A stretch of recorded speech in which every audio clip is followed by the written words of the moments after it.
You're watching KSL Sports Live.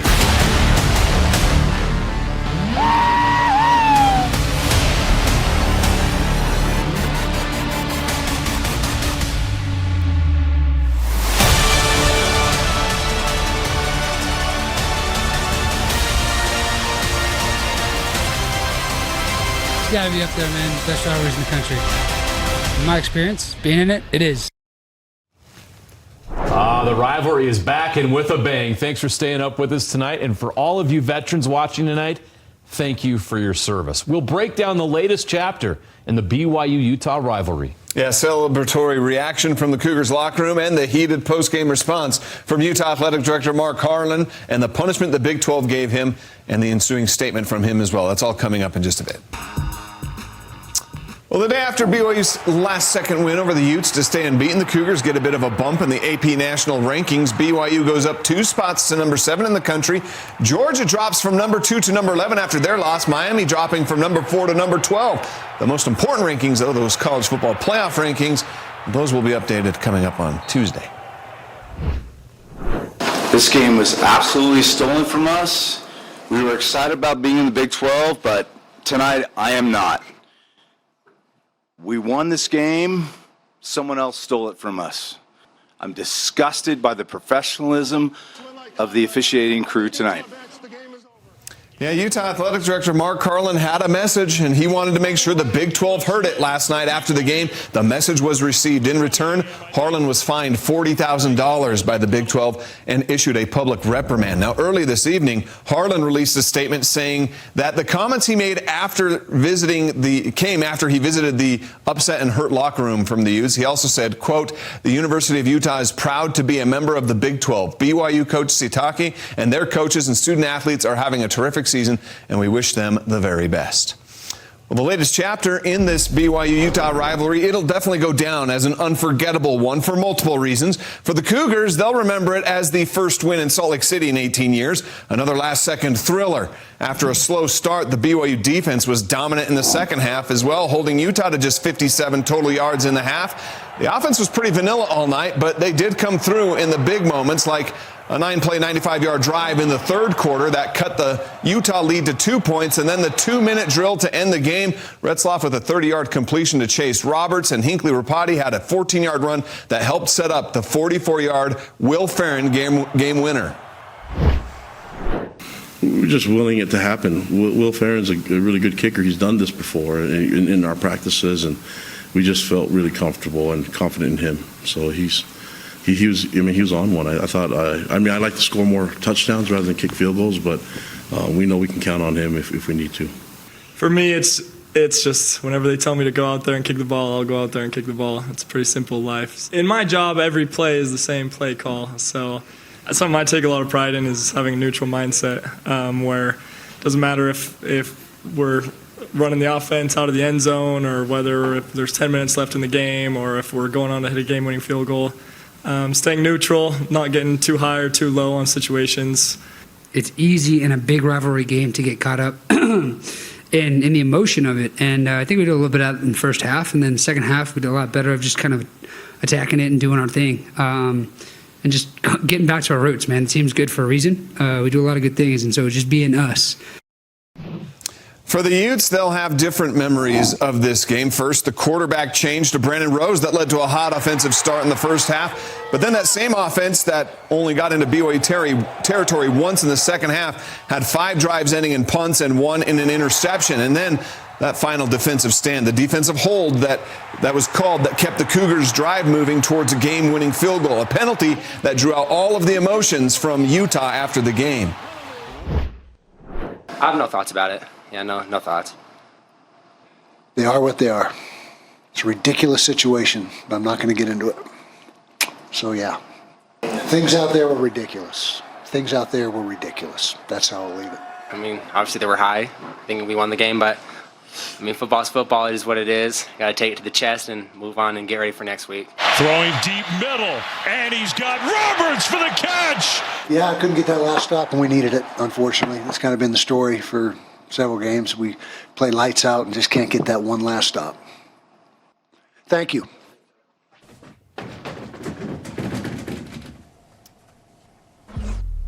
With that, we can't wait for the game in 2025. The rivalry is back. Yep. We have to pause to pay some bills. More NFL when we come back. Yeah, and we're not done talking about the Utes and Cougars just yet. More rivalry game coverage is on the way. Really fun game, and a lot more fun when you come out on top at the end, that's for sure. The numbers weren't pretty, but Jake Retzlaff doesn't care. A conversation with BYU's quarterback, who has led the Cougars to a 9-0 record. Here is the snap called for. It is down. Kanashiro's kick is on the way. It hits the goalpost.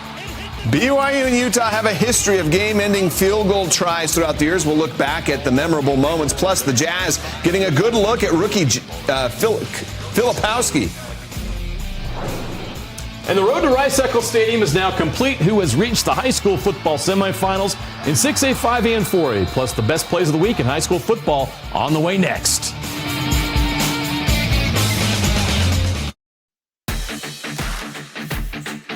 Watching KSL Sports Live.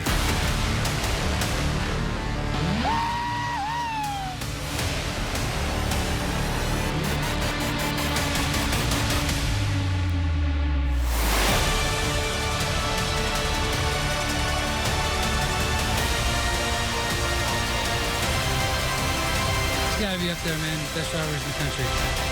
In my experience, being in it, it is. Another chapter in the BYU-Utah rivalry has now been told. Stevenson Sylvester was down on the field for all of it. He's here. We've been waiting all night for this. Can't wait to hear what Sly has to say about it. What a game. Just another, as I said, another chapter in this rivalry that you were a part of.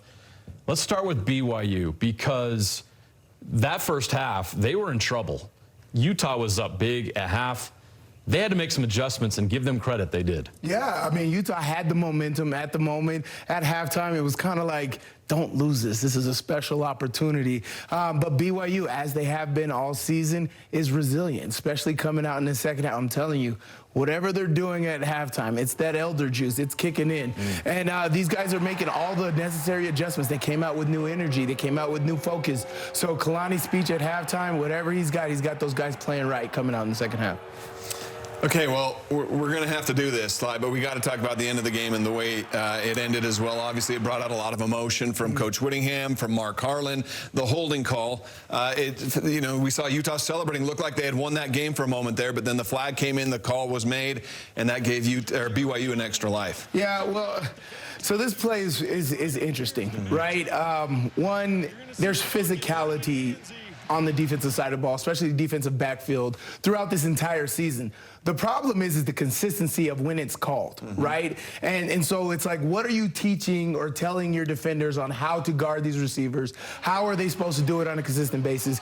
And there's always a saying, you don't let the referee's call determine the end of the game, right? And in this case, it did, right? You let the play on the field determine the end of the game, especially when the play had nothing to do with what was going on or determining. The pressure had got there. Retzlaff didn't even see the receiver. It didn't have any malice on the play. So for me, I just thought it was a terrible, terrible call. By the letter of the law, he did hold him. Yeah.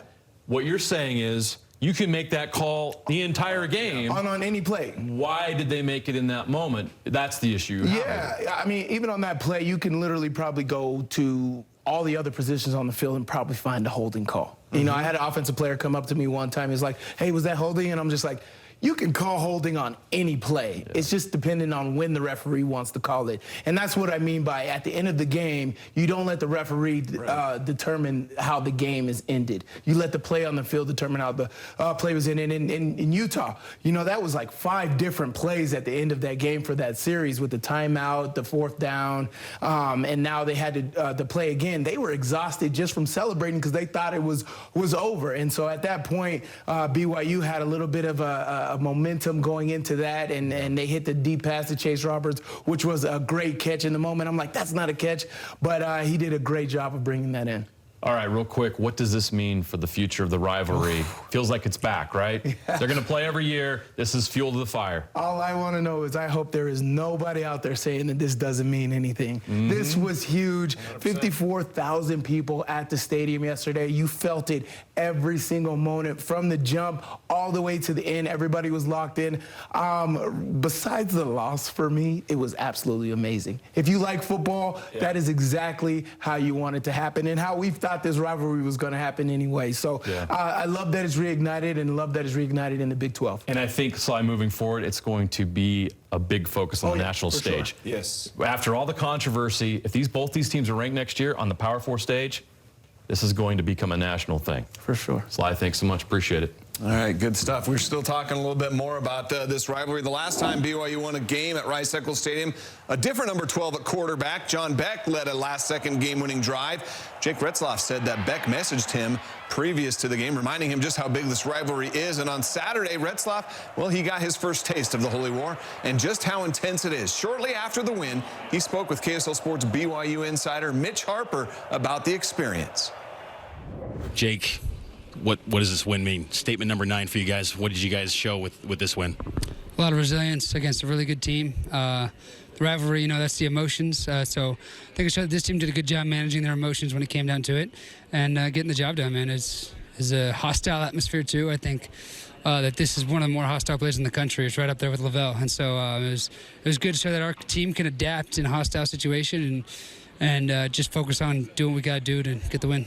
9-0 now. What's next for this team? Everything's in front of you guys. Do you feel like you guys talking about that now? What this team could accomplish?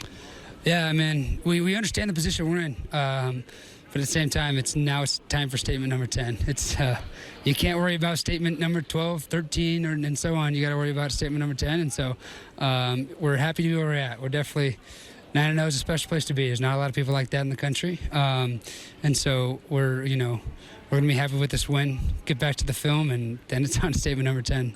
Your first experience of this rivalry, just what do you think of the intensity of this thing? It's unbelievable, man. I think it's got to be up there, man. Best rivalries in the country.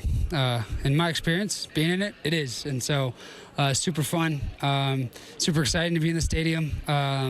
Like I said, the fans were in it all the way to the very end. And so it was a really fun game and a lot more fun when you come out on top at the end, that's for sure. Will Farron's 44-yard field goal with 3 seconds left was the difference in BYU's win over Utah.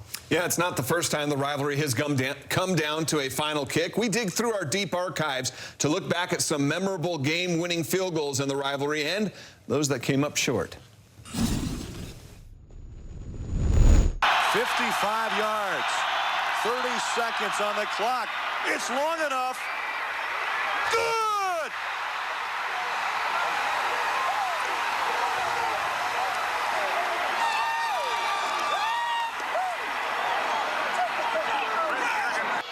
Here is the snap called for. It is down. Kanashiro's kick is on the way. It hits the goalpost. It hit the goalpost. It is no good. Oh, my goodness. He hits the post and it bounces out to the Kanashiro hit the goalpost on the right side. There's a celebration. There's a celebration. Snap is back. The hold is down. It's gone! Utah wins! Utah wins! Snap is back. The hold is down. It's gone! Utah wins! Utah wins! Blocked. Live ball. Fans flooding the field. Live ball. While the play was still alive, the crowd rushed the field. That's a live ball, 15-yard penalty from the 34. One on time down at the 19. Hold to try to send it to overtime, and it hit the and the game does end. And for a third time, the Utah fans storm the field. It is officially over. Snap, hold, kick, on the way. Kick is good!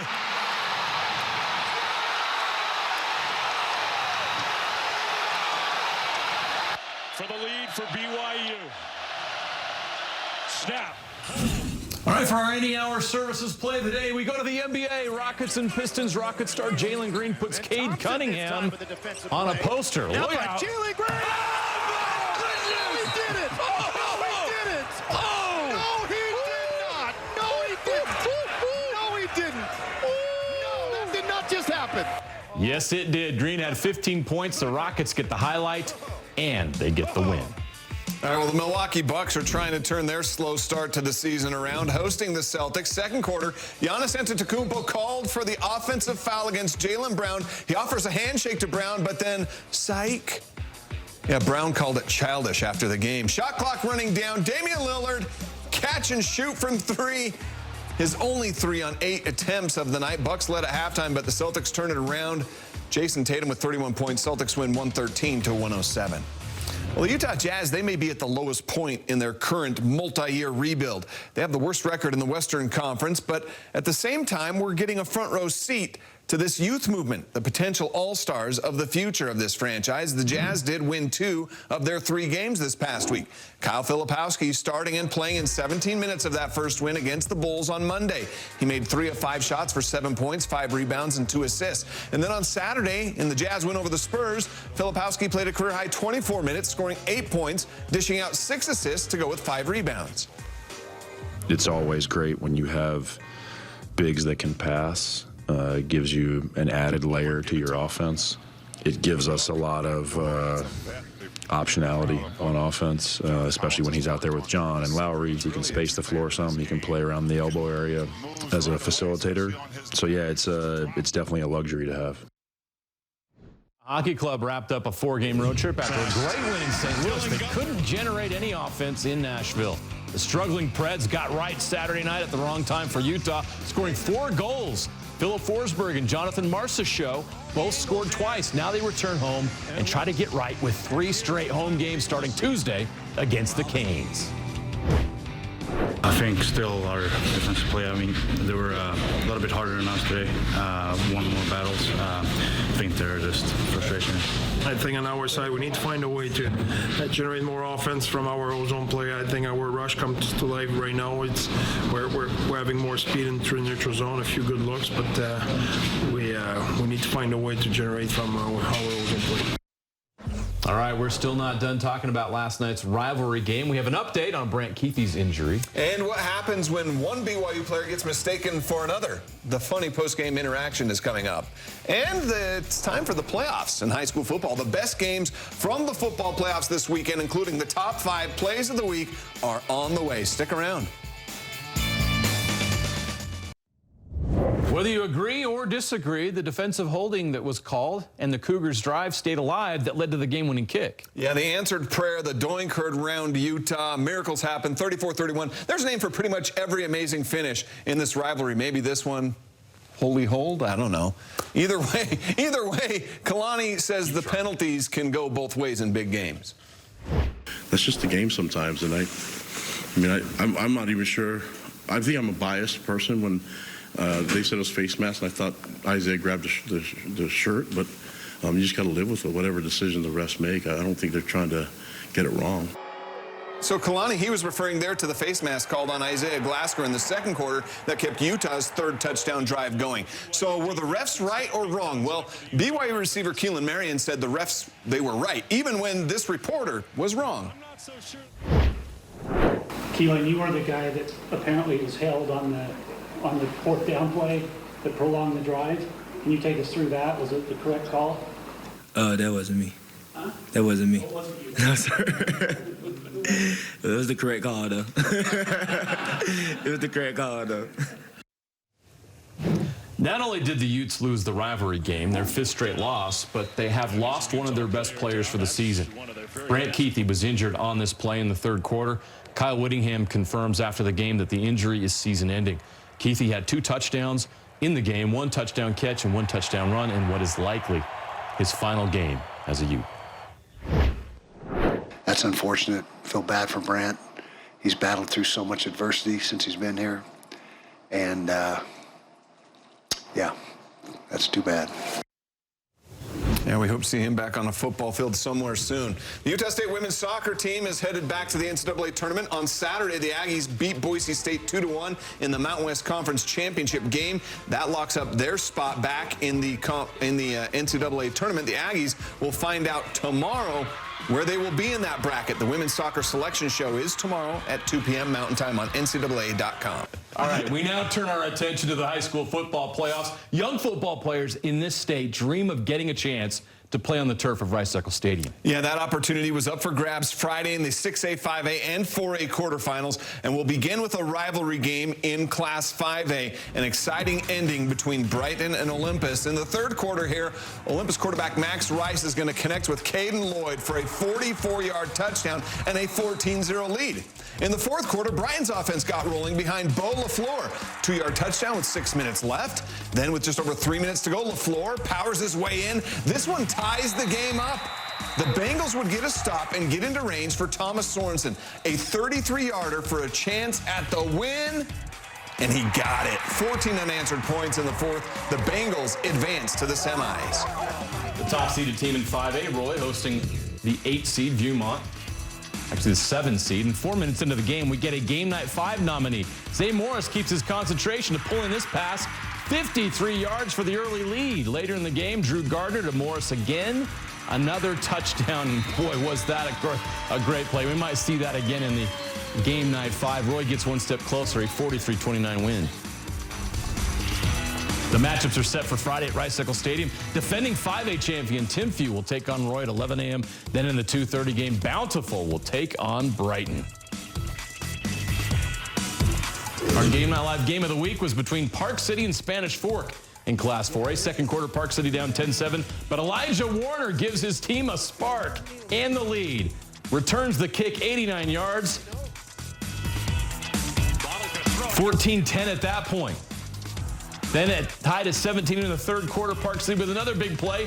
Bash Bodley deep to Reese Smith, 89 yards for that score. So Spanish Fork trailing by 7 with 7 minutes to play. Brock Jacobson takes the direct snap right at the gut on fourth down, 61 yards to tie the game at 24. Then with just a minute to play, it's Caden Vest, 76 yards for the score to win the game. Spanish Fork is going to Rice-Eccles Stadium, their first trip to the semifinals since 2012. 7th-seeded Skyview putting 2-seed Provo on upset alert. Second quarter, Bobcats leading 10-7. Jack Clark finds Jace Carlson.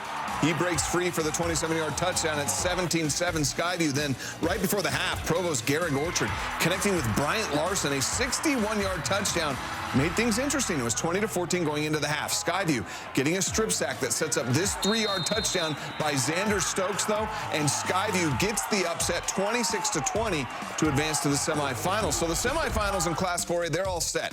Spanish Fork will take on undefeated Ridgeline on Thursday at 6 at Rice-Eccles Stadium.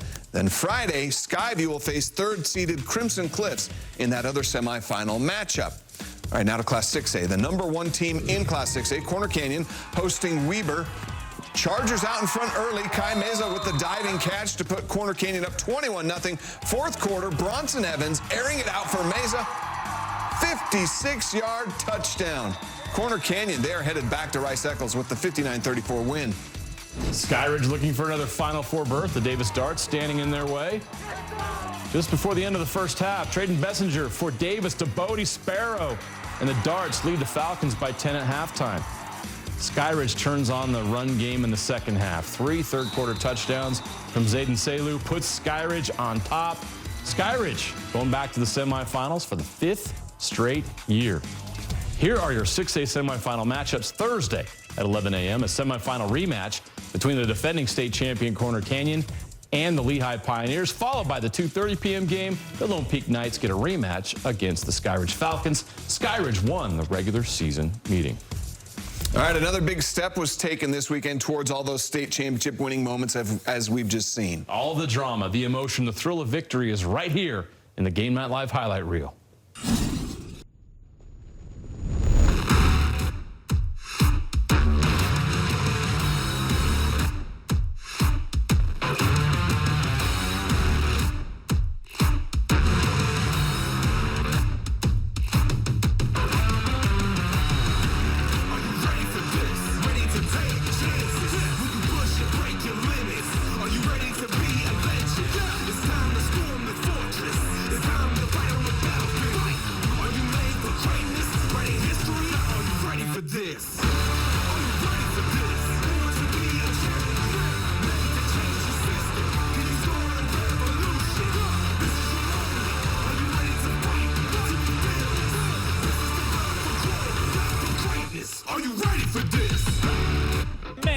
And that is juggled and caught. Standing in front of the enemy line, you gotta be a soldier. The soul burns like a wildfire. The fight is not yet over. You're adrenalized, blood is pumping, on the verge to be a hero. This is all or nothing. Are you ready for this?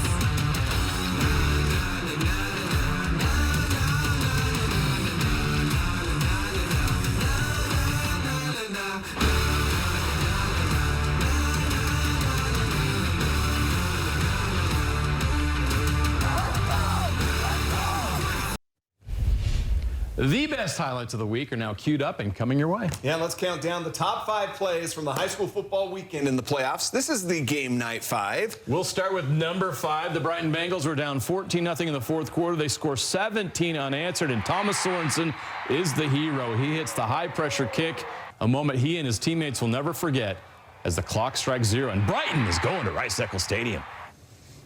All right, number 4, Lone Peak's Ike Staley. Watch him here. He's going to break a couple of tackles after making that great catch. They cannot pull him down. The touchdown is his home. He wants to go home.